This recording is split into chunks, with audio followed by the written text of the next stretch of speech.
Ассалаумағалейкум достар, сіздермен бірге қазақ ютубер Додза. Бүгінгі видеода Free Fire ойынында алдын ала не шығатынын көрсететін боламыз. Видеоны көп созбай, ал ендеше кеттік.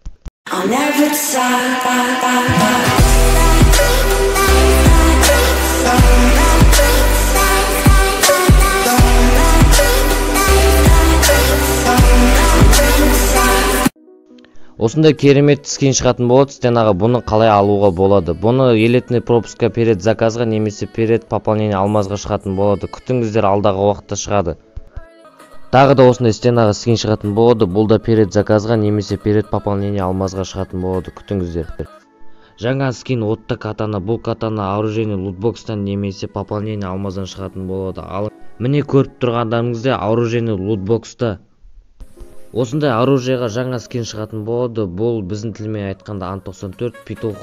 Бұл скин қай жақтан шығады деп ойлайсыздар? Бұл скин оружейный джекпот немесе оружейный лутбокстан шығатын болады.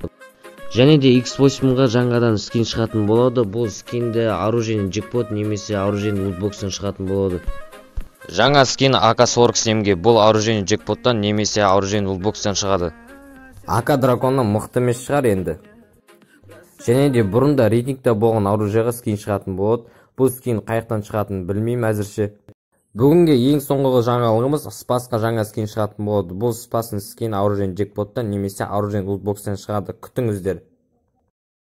Және де достар, жақында 500 подписчикке мини конкурс ойнатайын деп жатырмын. Осы видеоға лайк басып, комментарий жазып кетіңіздер. Сіздердің лайк басқандарыңыз, комментарий жазғандарыңыз, арнаға тіркелгендеріңіз мен үшін үлкен мотивация. Сіздермен болған қазақ ютубер Додза. Бәріңе рахмет. Всем пока.